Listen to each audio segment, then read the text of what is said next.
Recep Dildar nivîskareke Kurdê Bakurê Kurdistanê ye. Gelek berhemên cuda ji bo edebiyata Kurdî nivîsandiye. Ji wan berheman yek a ku nû hatiye çapkirin bi navê Şikestî ye. Nivîskar ji bo ku pirtûkê bide nasîn merasîmekê destnîşanî li dar xist.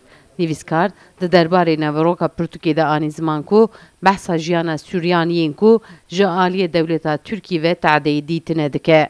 Em tüm mazlum bûn li hemberî serdestan, li hemberî dewletê Kurd tev mazlumin lê mazlumên mazluma jî hene.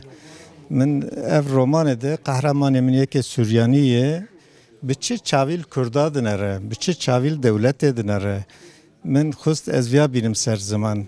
Hem Suryanî hem mesele êzidiya min xwest ez bînim ziman çünkü em Kurd çiqas bin dest bin ew di nav Kurdê bisilman de bin destê bin destan e.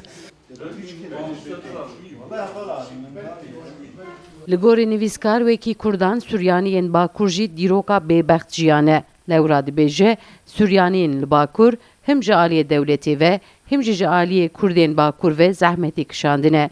Ji aliyê din ve jî Suryan di nava civata Kurdan de fêrê zimanê Kurdî jî bûne. Ev pirtûk jî behsa wan çîroka dike. Min xwest ez hinkî dengê wan bilind bikim di civakê de zanibin di nav civaka Kurdî çi kişandine vana. Çi kişandine.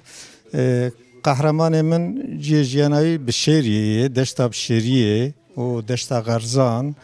Li wan dera çi qewimî, salê 1915 de çi qewimî û salê 5 de çi qewimî, çi hat guhertin.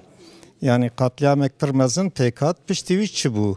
Çi guherî? Li Diyarbekir çi qewimî? Heta salê 1958 heman tişt dewam kirin.